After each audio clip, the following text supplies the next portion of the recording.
My wife declared, I need to find myself. Moving in with my life coach. I replied, safe travels. Then I discovered her life coach was actually married, so I mailed his wife a welcome basket with all their romantic texts printed out. 2 days later, my wife was homeless and her guru was getting divorced. I, 38 male, am a creature of habit. I like my coffee black, my lawn cut on Saturdays, and my life predictable. My wife, Nicole, 36, used to be the same. We had a good life, not a movie-style romance, but comfortable. A quiet understanding built over 12 years. Then, about 6 months ago, she discovered Justin Vance. Justin isn't a therapist, he's a life architect. His website is full of stock photos of sunsets and vague promises about unlocking your authentic self. It costs a fortune, of course. First, it was weekly Zoom calls. Then it was weekend retreats. I paid for it all, figuring it was a phase, cheaper than a midlife crisis convertible. I was wrong. It was the midlife crisis. Last Tuesday, over a dinner I'd cooked, Nicole put her fork down with a sigh that seemed rehearsed. Benjamin, she said, her eyes glistening with manufactured sincerity. I can't do this anymore. I'm not living my truth. I just looked at her, my own dinner suddenly tasting like ash. Okay, and what is your truth, Nicole? It's something I need to discover. On my own. Justin says I've been living in your shadow, that my potential is being stifled by this domesticity. I nodded slowly, the buzzwords hitting me like tiny, annoying darts. Stifled, domesticity, potential. It sounded like a brochure. I see, I said. So what's the plan? She took a deep breath, like she was about to jump off a cliff. I'm moving out. I need to find myself. Justin has a guest suite, and he's invited me to stay there. It will be an immersive experience to fully deconstruct the old me and build the new. I stared at her, and in that moment, I felt nothing and everything all at once. There was no screaming match in my head. No pleading, just a quiet, cold click as a final door shut. I had watched her drift away for months, watched her parrot this man's empty philosophies. This wasn't a surprise, it was a destination. Okay, I said. Nicole blinked, thrown off. She was prepared for a fight, for tears, for me to beg. My compliance was not in her script. Okay? That's it? She asked, a flicker of irritation in her voice. I'm not going to hold you captive, I replied, taking a sip of water. If you need to leave, then you need to leave. Safe travels. She left the next day, packed 3 oversized suitcases full of clothes I'd bought her. As she was leaving, she paused at the door. I'll call you when I'm settled. We can figure out the stuff. I just nodded. Take care of yourself, Nicole. She walked out, leaving a void in the house that, honestly, felt more peaceful than her presence had in months. But peace doesn't last. That night, I started doing some practical cleanup. I canceled the alert on my credit card for a high-end department store she frequented. While doing so, I saw a recurring charge I didn't recognize. The Artisan Bean Club, a gourmet coffee subscription. We drink instant. Curious, I logged into the account. The password was, predictably, Justin Vance, 2024. The subscription was for a bi-weekly delivery of single-origin pour-over coffee. The delivery address wasn't a commercial building. It was a large, single-family home in a very nice suburban neighborhood.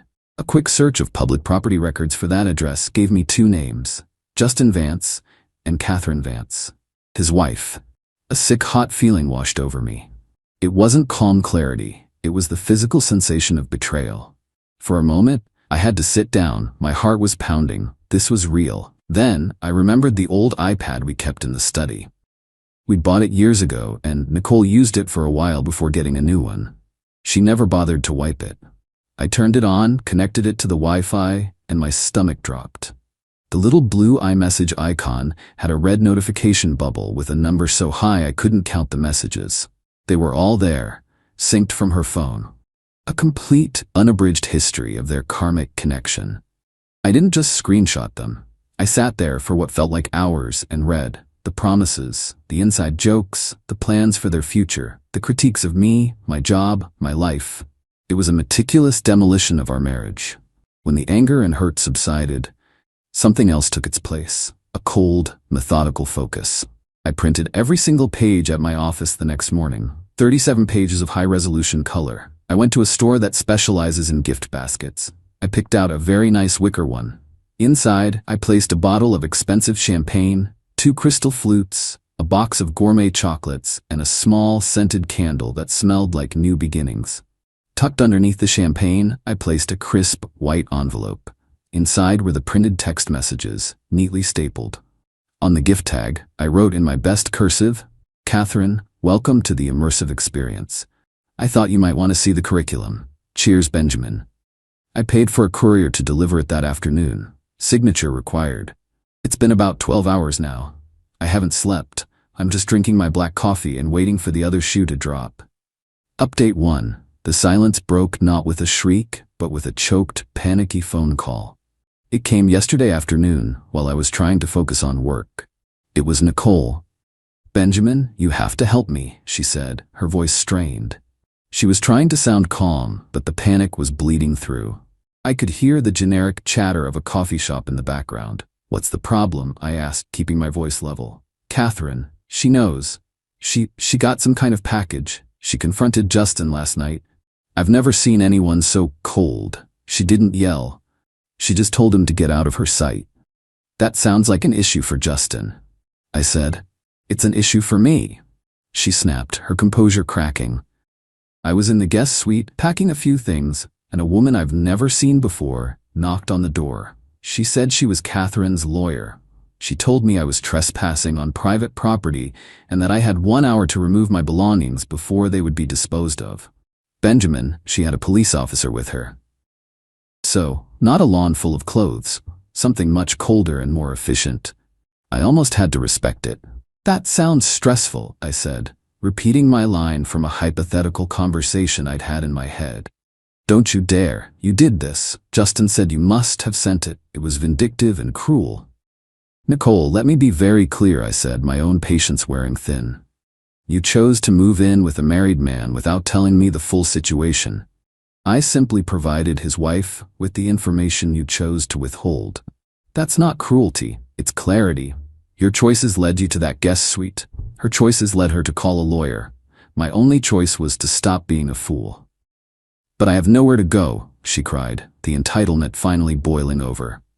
"My clothes are in my car. I can't afford a hotel for more than a night or two. I spent my savings on Justin's programs. You have to let me come home, Benjamin, just for a little while." The audacity was staggering. "No," I said. "What do you mean, no? It's my house too." "You surrendered your claim to this being your home when you packed your bags to live with another man," I stated. "And just for your information, I had the locks changed yesterday, for security." The sound she made was a mix of a gasp and a sob. She unleashed a string of insults before hanging up. The next morning, an email from an unknown address. It was Justin. Stripped of its guru-like cadence, his writing was just a panicked mess of typos and desperation. "Benjamin, you don't understand what you've done. This is a misunderstanding. Catherine is filing for divorce. She's trying to freeze my assets, my business accounts. This is my livelihood. You have to talk to her. Tell her you were mistaken, that you misinterpreted things. It was coaching, an exercise. I'll pay you. I'm serious. Whatever you want. You are ruining my life." He thinks he can buy my integrity after his was proven to be worthless. I saved the email and the original voicemail he left later that day. "My lawyer will love them. Nicole has been burning up my phone, alternating between begging and threats. She's staying with a friend who is clearly getting tired of her. She demanded I transfer her $5,000 for emotional distress and relocation costs. I replied with a screenshot of the credit card statement showing the thousands I'd spent on her life architect. She just sent back a single text, "You will regret this." The peace and quiet is gone, replaced by the low hum of incoming fire. But I'm ready for it. Update 2. The last 2 weeks have been an education in weaponized entitlement. Regret for Nicole, it seems, means trying to dismantle my life. It's been ugly, and I have to admit, deeply unsettling. She made good on her threat. The social media smear campaign began. Long, rambling posts about being a victim of coercive control and financial abuse. She painted a picture of me as a soulless automaton who crushed her spirit. She was careful not to mention Justin's name or his marital status, of course. To an outsider, it looked bad. A few of our mutual friends sent me concerned messages. My own sister called to ask if I was okay. My first instinct was to fight back, to post the texts, to expose her publicly. but I forced myself to stop. My lawyer, a sharp woman named Samantha, advised against it. Let her scream into the void, Benjamin. We'll respond with facts in court. It's the only venue that matters. So I went silent. It was one of the hardest things I've ever done, knowing what was being said and not defending myself. It felt like I was letting her win. Instead, Samantha drafted and filed the divorce papers on grounds of adultery. We sent them to Nicole's new temporary address. The day she received the papers, the dirty tricks escalated. She tried to use our dog, Buster, as a pawn. She texted me saying she was coming to get him, that he was her emotional support animal. This was the only time I truly felt a surge of pure rage. I had to walk around the block 3 times before I could reply. Buster is chipped in my name, I pay for all his bills, and you haven't walked him in a year. You are not welcome on this property. If you try, I will call the police and show them your previous threatening text. She actually showed up. I saw her car on my doorbell camera. She just sat out there for 10 minutes. My heart was in my throat. I sat on the floor with Buster, my hands buried in his fur, just trying to breathe. That was my most vulnerable moment. She finally drove off. Then came Justin's move. He sent a cease and desist from his lawyer, accusing me of harassment and tortious interference. Samantha laughed. It's a scare tactic from a man who is drowning. But the move that truly hurt came from my mother-in-law, Pamela. She called me, her voice thick with disappointment. Benjamin, Nicole is in a terrible state. She told me how you just shut down and threw her out. Pamela, I said, trying to keep my voice steady. You don't have the full story. She made a mistake. This man took advantage of her. She's your wife. You have a duty to help her, not abandon her. She said you won't even give her enough money to eat. My duty to her ended when I read her plans to build a future with another man. I have supported her for 12 years. I funded the very affair that ended our marriage. I will not be funding her life after it. I never thought you could be so cold, she said, and hung up. That one stung. It made me doubt myself for a whole evening. Am I a monster? But then I thought about the texts, the casual cruelty in them, the disrespect. My resolve hardened. They see me as the villain because I refuse to continue playing the part of the fool. So I decided it was time to stop just reacting. I found a few online forums for people who had been scammed by self-help gurus. I wrote a long, detailed, and anonymous post about the Vance Life Architecture methodology. I didn't use names, but I described his specific manipulative techniques, his fee structures, and the way he fosters dependency. I exposed the fraudulent nature of his certifications. I also had Samantha forward the email and voicemail from Justin where he offered me a bribe to Catherine's legal team. Her lawyer's reply was curt, "Thank you for this. It has been added to the file for consideration in our client's proceedings." It wasn't a checkmate. It was just moving a few crucial pieces across the board. Now we see how the game plays out. Final update. It's been half a year. The divorce was finalized last month after a drawn-out, ugly battle over assets that cost me far more in legal fees than I ever anticipated. The noise has finally faded, and what's left is a quiet I haven't known for years. It's a quiet I've had to fight for. My revenge wasn't a single perfect explosion. It was a slow, grinding war of attrition, where I simply held up a mirror to Nicole and Justin and let the world see their reflections. The forum post didn't go massively viral, but it gained traction in the right circles. A small online magazine that covers wellness scams picked it up. A few other former clients of Justin's came forward, validating my anonymous account. His business didn't implode overnight. It withered. His reputation became toxic. I heard he tried to rebrand as a masculinity coach, but the podcast he launched got 3 episodes in before fading into obscurity. The bribe attempt, I learned through the legal discovery process, was devastating for him in his divorce. Catherine got the house and a majority of their liquid assets. She moved on, a quiet and formidable victor. Nicole's trajectory was a masterclass in refusing to accept reality. She fought the divorce settlement tooth and nail. Her lawyer, likely working on contingency, tried to argue for lifetime alimony based on her emotional distress and damage potential. It dragged things out for months. We settled out of court. She got what she was legally entitled to from our shared assets, which, after her own legal fees were deducted, was a fraction of what she expected. There was no windfall. I saw her once about a month ago in the parking lot of a hardware store. She was getting into a beat-up sedan. She looked stressed, arguing on her phone. She didn't have the authentic glow from Justin's brochures. She just looked like a normal person having a bad day. Our eyes met for a split second.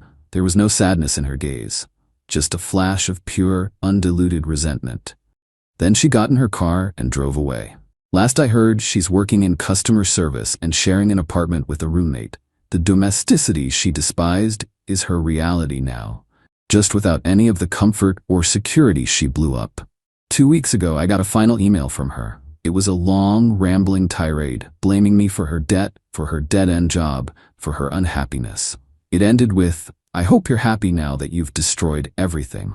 It was the last gasp of her entitlement, the unshakable belief that her life was my responsibility.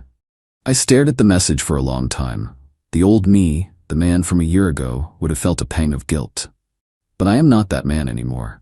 I've been through a war. I thought about all the things I could say. I could have been cruel. I could have been smug. I could have listed all the ways my life was better. Instead, I just typed 2 words back, "I am." Then I created a filter to send all future emails from her directly to the trash. Life is quiet, but it's a recovering quiet. There are scars. The legal battle drained a significant portion of my savings. A few old friendships never recovered from her smear campaign. But the house is mine. I've started woodworking in the garage. It's methodical, it requires patience, and you can't cheat the process. You have to build on a solid foundation. It's a lesson I had to learn the hard way.